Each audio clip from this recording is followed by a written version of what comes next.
Hi, everybody. This is Mama Cheryl, and this is Meet the Fam. Hi, welcome to Meet the Family, a new series with Cheryl Bryan. I am not Cheryl Bryan, but sitting next to me is Cheryl Bryan. And I'm going to ask her questions because she felt nervous about asking herself questions. And I've always been told if you ask yourself a question and you answer it yourself, you need Jesus. I need help. Trust me, I need help. I could ask myself questions and answer them. I just thought, maybe we get questions other people want to hear instead of questions I want you to know if I invited him to interview me. Yeah. So rather than interview myself, which I could do, trust me, I want him to interview me so that you actually get to hear things, not just what I want to say, but other things. I'm excited. But he may ask something, then I may take it and run a whole nother direction. Trust me. Yeah. I'm used to Aren't those called rabbit trails? Uh-huh. We do that quite a bit. I am good at rabbit trails. So, okay, let's go back. I don't think too many people know, other than if they go to the dessert, meet the pastor's dessert. You and Dave, how did you guys meet? Oh, hilarious. This is a funny story. I'm excited. Oh, I'll tell you. So, Bible college, actually. I was determined not to be a pastor's wife, for sure. I did not want to go to Bible college at all. So a Jonah moment. Yeah, maybe. I wanted to play volleyball for Point Loma in San Diego. That sounded far more fun, right? Oh, awesome. I was very, very much athletic. I actually won the discus throw, Junior Olympics discus throw in junior high. I was quite athletic. That's amazing. Hysterical. So these are stories no one ever hears, right? Yeah, exactly. Super funny. I won that in junior high, and my coach was like, "Oh, my word, we got this." And I was like, "I'm done with track." He's like, you could be the next. You're like, I'm good. "No, I'm good. I already got that record. I think we'll not do track." And he's like, "No." And I'm like, "I really don't care to run. It doesn't seem fun to me." So anyway, we didn't do track again. Sure. But went to Christian school. My parents were wonderful. I was born in Miracle Valley, Oh, awesome. actually on the corner of Deliverance and Faith. So that's hilarious. That's the street. You were born in a prophetic manner? Then? Yeah, I was born in Miracle Valley. That's the city, corner of Street of Faith and Deliverance. That's so incredible. that's my heritage, my grandpa A. Allen, right? And so then I don't want to go to Bible college. I want to be the best Christian. Sure. That's like a secret agent. Yeah. I don't want anybody looking at me and going, "Oh, they're the pastor, they're this." I'm like, no. I want to be the one that's just doing kind things to everybody and nobody knows them. That was really how my dad was, and that's what I wanted to be. And so one of the things I determined was I'm not going to Bible college for sure. My brother and I were super close.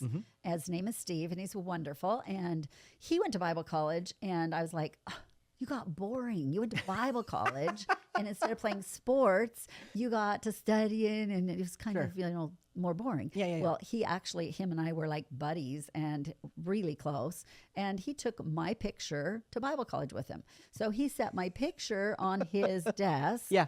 and Dave was his roommate. So Dave says, That's funny. it's funny. Dave says to my brother, Steve, "Oh, cute girlfriend." And he's like, "That's a horrible thing to say. She's my sister, for crying out loud." And Dave says, "Ooh, good." That's how the story really goes. So my husband, who had he had a great job in Portland in the summers in between Bible college. Years to make money for the next one. He decided to not do his great job, but to come and live at our house with my brother and work for my dad for that summer with ulterior motives that actually worked out. Oh, that's funny. Yeah, they worked out. So he's a master planner? Pretty much master planner. Yes. Yeah, so he made a plan, worked his plan. Pretty funny. That is amazing. So you were athletic. Yes. So when it came to having kids, did you guys have kids? You guys were married, boom, you had kids, or was there a period of time where you guys were figuring out ministry and different things? Like, how did your journey go from Bible college to pastor's wife? Because I know that in Dave's story, he was an admin for a Bible college for a period of time. Yep. What does that transition look like? Okay, so that transition looks like we get married in Portland at a rhododendron garden, absolutely gorgeous. Oh, sounds amazing. And I actually told my mom, I'm like, "Mom, the day after Bible college, we're going to get married." Actually, Dave talked me into going to Bible college. 6 months I went. Yeah. And I was like, "I am wasting my dad's money. I'm distracting you." Sure. and you're not getting as high a grades, or it's harder to get the high grades you want. Sure. And I'm distracting you. And really, Dave had already given his car to the church. He'd given his bicycle. Sure. He gave everything to the church. There's a building project. I'm going to give everything, right? Yeah. So that's Dave. That sounds about right. Yeah. So he gave everything to the church and didn't have a car, didn't have anything. And I went to Bible college for 6 months because he talked me into not going to Point Loma, not playing volleyball, but going to Bible college. And I did it semi-reluctantly, but you know what? Okay, I'll do it. I got there and I thought, I learned this in my 12 years of Christian schooling. Yes. And my Christian home. And so I thought, I'm kind of wasting my dad's money because we're repeating all the same stuff again. And I kind of do have a foundation here, right? Totally makes sense. And so I went home and went to work to get a car so that he would have a car, so that I would have a car if we got married. That's how that went down. Smart. Bought myself a nice little white Honda. It was perfect. Nice. And super funny. I became a head waitress. Love, love, love that. Worked at a pie shop. Used to bring Dave pies. The pies were the best pies, like Stephen's Farmhouse pies. Oh, yeah, absolutely. Actually, even more amazing because they had like 40 kinds and every kind of cream pie. And so if we cut that pie, I was a head waitress. If we cut the pie for one person, you sell it for $3.50 now, probably $6.99, $7, but $3.50 back in the day. And that covered the cost of the pie. And so the 4 pieces that were left over were 10 cents a piece. Wow. So for 40 cents, I could have the rest of the pie. And so I would bring multiple pies to Dave to Bible college all the time. So that was part of our dating. We got married at the rhododendron gardens. I told my mom, Dave was wanting to get married the day after we graduate, right? Yeah. And she's like, Cheryl, it's May. It's going to totally pour down rain in Oregon in May, in Portland. You can count on rain in May. And I'm like, I don't care. Dave really wants to get married the day after Bible college. Yeah. And we can't get married in Bible college. Sure. So we're going to get married the day after. Absolutely. It's okay. I don't mind bringing umbrellas. A horse and buggy was going to bring Dad and I, and it was going to take Dave and I away. It was beautiful, perfect, planned, fun wedding. And my mom kept saying, it's going to rain, it's going to rain. And I'm like, Mom, stop. count on umbrellas. We're going to get married that day. So we get married that day. It was a beautiful day, perfect day. Couldn't have been better. The next morning, Mount St. Helens blows up. Blows up. So it wasn't rain. It wasn't rain. It covered the city in 1 inch of black ash. I've seen those pictures. Yeah. It's crazy. Yeah. The last outdoor wedding that year was May 17th. Whoever all got married that day, that was the day to get married in Portland in 1980. So we did that. Then we get on our honeymoon and get on the airplane to fly out of town. I didn't know where we were going. And we're flying around the plume of an erupting volcano. That sounds way exciting. A little bit prophetic. Yeah. No, I could see that. All of life. Moving and shaking everything as soon as you get married. I totally get that. Hilarious. I laugh because the pie thing. I've heard Dave talk so much about pie. Anytime he talks about food, he talks about how he loves pie. Oh, that's I'm like, what kind of dessert do you like? He's actually, I like pie. Oh, pie and cookies. He does. He likes cookies too. I know that on that. That's cute. Well, and it's even funny because when me and Regina, she was in Bible college, and then I grew up, my mother, pray, all that stuff, where when I went to Bible college for 6 months, I dropped out, and I was like, thank you for this. This is great, but I'm good. Same. I've already learned this. We did this. Yeah. Thank you. Have a good day. A good upbringing should teach you all that stuff that you're going to learn those first few years in a traditional Bible college. Now, there are Bible colleges that might teach you things outside the box. Oh, for sure. That would be quite exciting. Yeah. But that wasn't my story in for 6 months, nor was it yours. Nope, not in any way. Okay. So moving right along. So you guys went. That's amazing. I love the volcano exploding. That's hilarious. That is hilarious. Hilarious, yeah. So many questions in my mind on that, but I'm not going to get into that. So you go, you guys were going to go to Hawaii. Were you excited about that? Because I remember initially in your story, Dave was pretty much done with all of, hey, I'm done with this. I don't want to do this church stuff anymore. And they're like, come to one more place. Glad Tidings. You're going to have to come and just do it. And you were already on your way there? We were going to Australia because Australia, it was so far away from where we were. We were in Aberdeen, Washington. And there was an indiscretion, extreme indiscretion in the pastoral staff, Sure. which included in Dave's dad. It was very, very, very hard for him, very hard for me, both for of sure. us. Yeah. And we were just young married, but we were in Aberdeen 8 years. Wow. And they were 8 years of learning how to go through difficult things inside church settings and try to help people serve God when people make mistakes and do the wrong thing. Absolutely. Yeah. And that's actually a good thing to learn to do. Oh, 100%. But I don't want to do it again. No.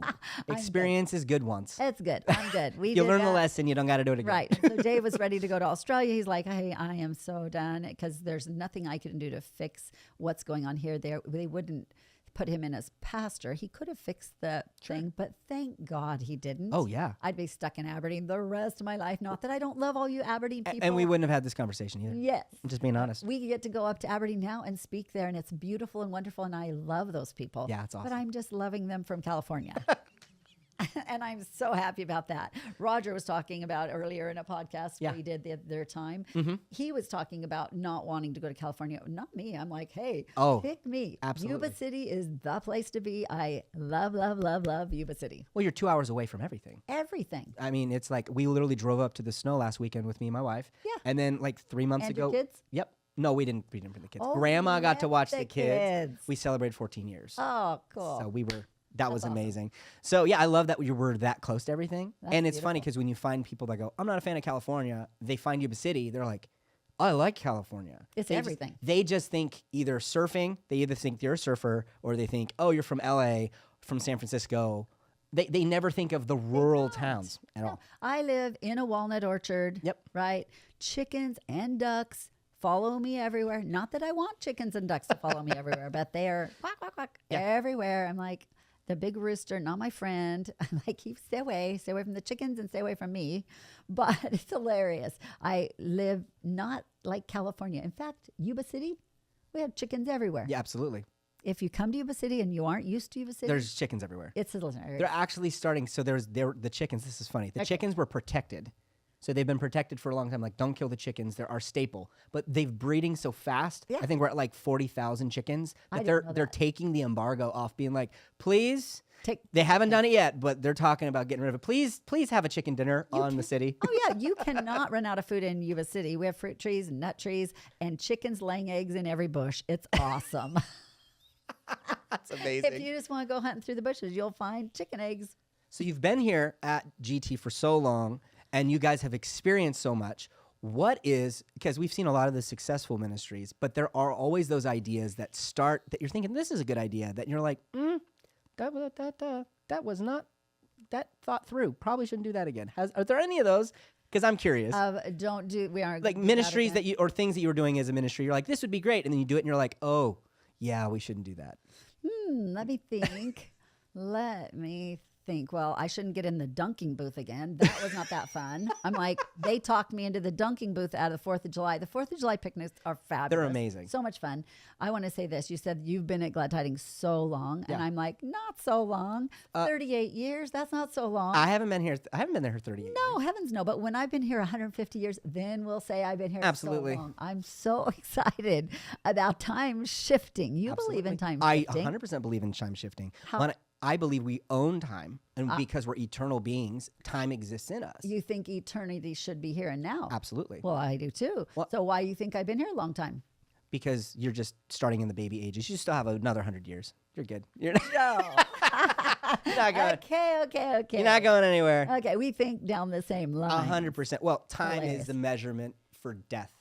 Time is a measurement for people that think in the matter world that doesn't really matter. Exactly. People are stuck in the matter world 100%. that doesn't matter. But if you can't get out of the matter world, then that's your struggle. But anyway. Yeah, 100%. No, I think that's incredible. I was going to ask because, I mean, I love your perspective and approach, how you look at things and how you come about things. It's very much heavenly mindset. And it's always funny watching you operate because you never, like, there are people that can't read a room.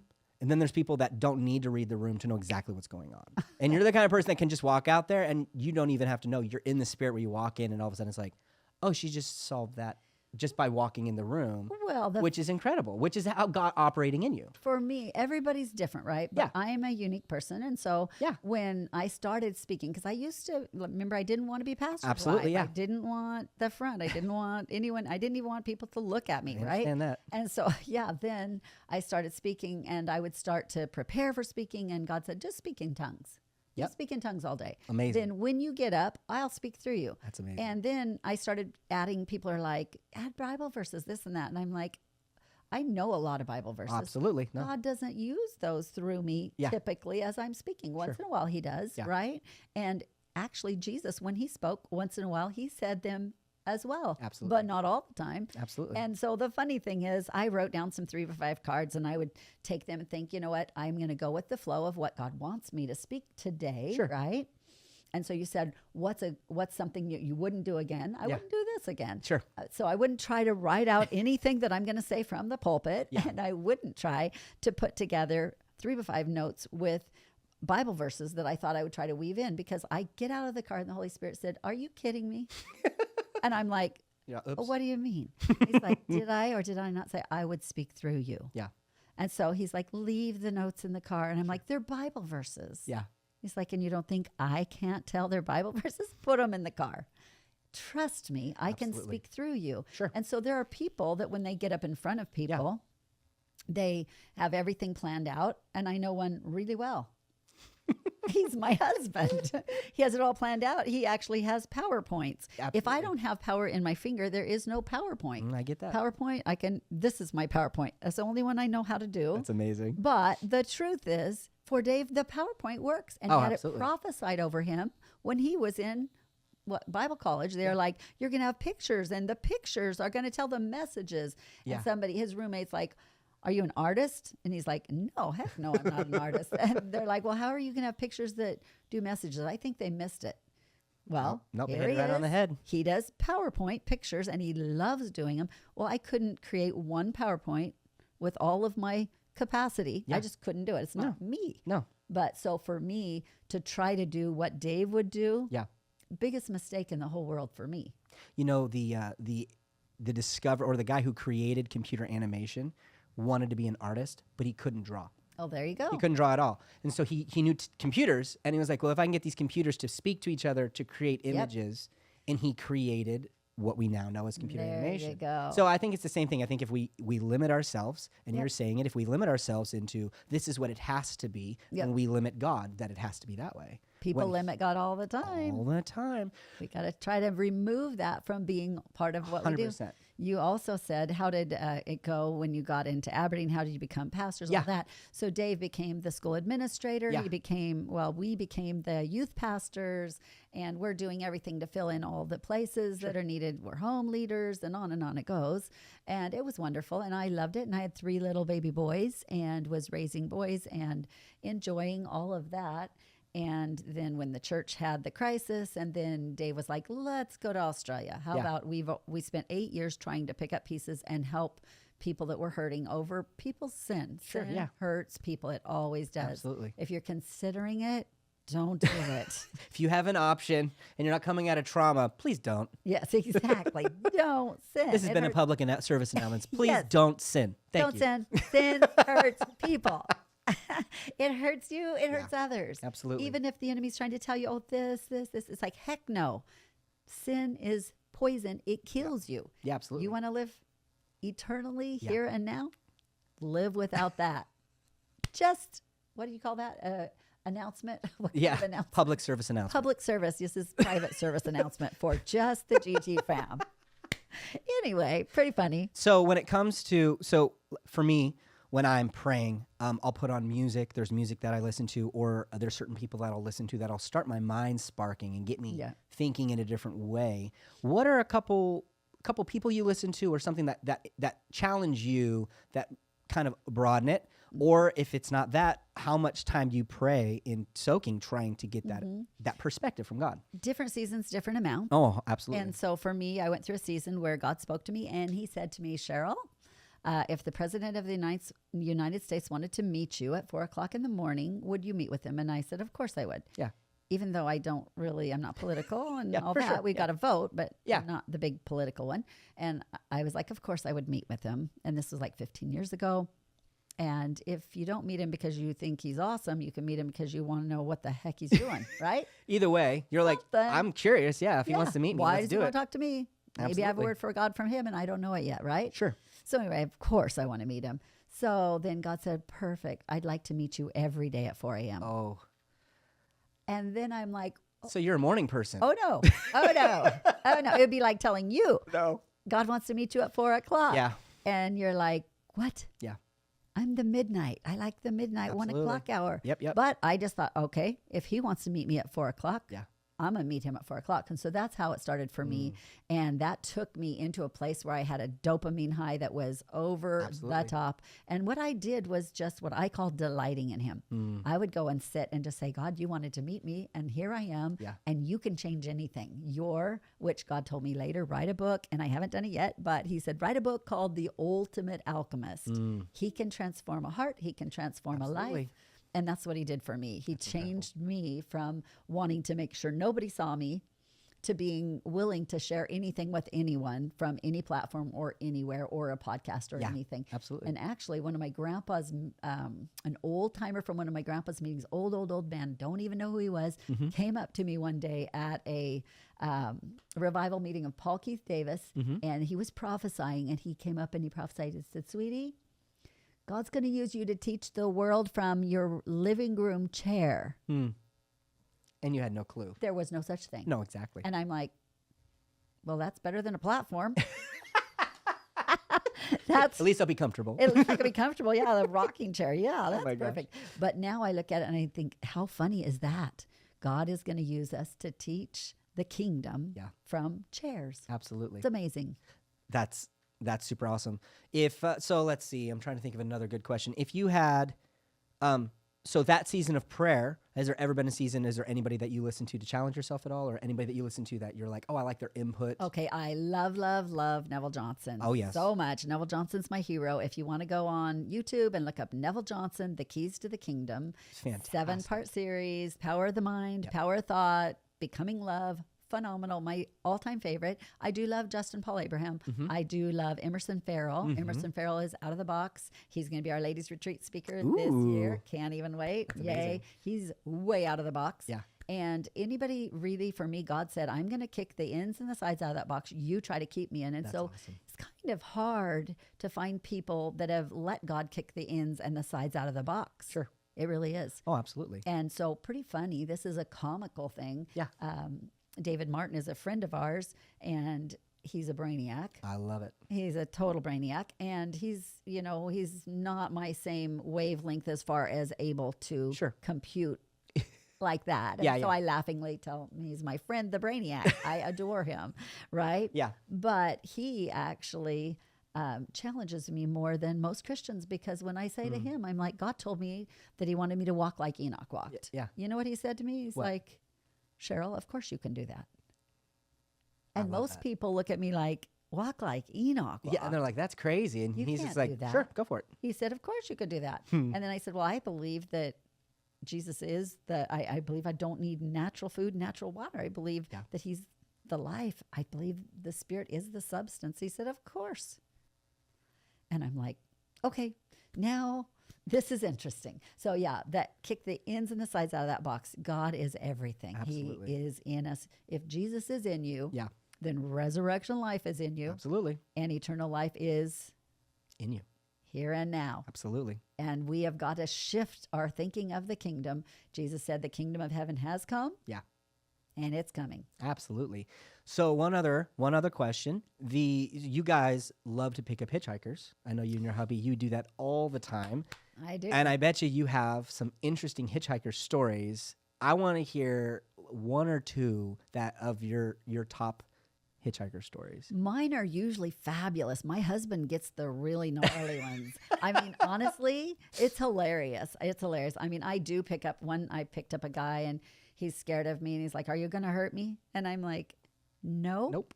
Are you going to hurt me? I didn't think so. How about we be friends? Let's go get a burger, right? I love it. And I have people actually that have written me letters and really, really had a hard time when I bring up these things. Sure. Like, I have teenage daughters. I don't want them picking up hitchhikers. Yeah. Don't make people think it's okay. It's okay if you hear the Spirit. Yeah. If you walk in the Spirit, it's totally okay. Absolutely. If you don't walk in the Spirit, you can get yourself in trouble. Well, that's what Jesus said. I only do what I see the Father doing. Exactly. And if you see what God's doing and you operate in that, then there's no fear. Right. Exactly. And really, we should operate from a place of no fear and perfect love. And that's what I do. I love to pick up hitchhikers. I know you no do. problem. So top 2. Top 2, I'm going to tell my husband's wild story. I'll go for it. Okay, my husband has a wild one, and he actually picked this hitchhiker up, and his eyes roll up into his head, and he says, "White man speaks through Jesus." And Dave's like, I think he actually started talking about killing him or something. It was very, very, very wild. Dave has wild ones. Ask Dave this if you get Done. a chance. Absolutely. So wild. So he ended up saying, the guy looks at him and says, Dave said, I think I'm going to just take you somewhere and drop you off. He said, I want to go to the graveyard. And he was like, we're not going to the graveyard. Yeah, we're staying away from there. Go to the graveyard. It's like, I'll drop you off at McDonald's, but not going to the graveyard. So Dave has picked up some real interesting ones. In fact, one of them, he jumps in the car along the freeway, and then he's still got the door open. It was an older van that we had at the time. He got the door open, and he whistles, and several dogs come leaping out of the bushes down into the van. He's like, I wasn't inviting him and 3 dogs, but whatever. So that kind of things happen. For me, my favorite stories are just loving on people, getting to pick them up. And this one isn't a hitchhiker so much as my son came home one day and said, Mom, could we take in Willis? And I'm like, tell me about Willis. And he said, Willis has lived in the bushes for 33 years. And I'm like, why is Willis living in the bushes? What's going on? He said he's really broken and hurting, and he hasn't had a place to live. Can I keep him here tonight? I said, of course you can. Bring him home. Well, we had him for a year. Amazing. I loved Willis. And Willis would go out of your mind. Oh, for sure. Out of his mind. Yeah. A little bit every once in a while, and flip the garbage cans over and start cussing and kicking the garbage cans. Yeah. But that's the worst thing that ever happened to Willis. Sure. Yeah. The best thing that happened to Willis was sitting here talking at the kitchen table one day. I said, Willis, how you doing? And he said, you know what? I'm so happy. He said, when I was 12 years old, my mom gave me $3. She gave me $3 and a transistor radio. And she said, your stepfather is mean to you, and I don't want that to happen, so I want you to take off. And here's $3, and here's a transistor radio. Wow. And I just want you to be safe. Yeah. I don't want you to be in his abuse. And he's very abusive. And so Willis took off with that $3 and that transistor radio. And he said, it was a day that I felt freedom, to be honest. He said, I didn't feel abandoned. I felt freedom. I thought, thank God I don't have to live in that terrible environment. And he said, this is the first day that I felt the same joy that I felt when I got those $3. Wow. And that transistor radio. That just melts. I mean, that's just incredible. And so those are the things that are so heart-changing, where it's like, I get to lay down my life and bring life to people that didn't get a chance. That's my privilege. It's my joy. So I would love nothing more than helping people. It's my favorite thing. That's incredible. All right. Well, what would be if somebody comes to GT, or somebody's coming to GT and they're excited to be here, and they're asking you, what can I do? What how can I serve? Or what advice would you give them? For heaven's sakes, I would tell them, learn to do social media. I need you on the social media team. That is the hot take right now. That's where I need you. Absolutely. But you ask what I would tell them. But actually, the next 2 weeks we are doing, which by the time this hits the air, it will already be too late. Yeah. But we are doing a ministry fair where we're having all kinds of booths. Love it. And everybody is going to get a chance on a dynamic forum to sign up with all of your gifts, your talents. If you like to cook, if you like to garden, whatever you like to do, we want you to be involved in what you love to do. Oh, I love that. So whatever you love to do, other than me trying to talk you into social media, which will happen. Yep. Other than that, whatever you're actually gifted at and graced at, we want you to flourish in that and bring that gift to the table. And then for me, I've learned many, many things that I didn't want. Social media would be one of them. Sure. I didn't want that on my plate, but God put it there, and I'm delighted. It's added to my life. It's wonderful. And I wouldn't be doing this if it weren't for that. It's very true. For sure. But the truth is, if you'll go online. We're going to have just a volunteer. It's already there. You can scan the volunteer, just click on volunteer, and it'll go right down through. And you can say, I love kids. Yeah. I love prayer. I love, I can do yard work every Saturday. We do projects. Absolutely. These buildings, we've built them as money has come in with our own hands and our own skill. And I've learned like how to tile floors. I've learned all kinds of things in that. And the atmosphere here on a work day, if you've never been, I highly recommend it. So fun. It is so honoring and kind, and there's no judgment. Like I've been on plenty of work days at different places. This is not that. If you've ever had that experience, coming here, they're like, oh, you don't know how to do that? Let me show you. There's such kindness and honor and respect. It's amazing. So every time they do one, I'm like, this is awesome. You can learn to build anything just by being a part of it. So exciting. That's amazing. Well, thank you so much, Cheryl. That was awesome. Hopefully you guys get to learn something about Cheryl. I learned a lot, and I've been here quite a bit, and I'm actually excited I got to ask her questions. Yeah, we're good friends and fam. Absolutely. And the truth is, I got to tell things to you that I never tell, and even told on my husband a little bit. So that's always fun. It's all right. We love you. Love you. Excited to see you guys.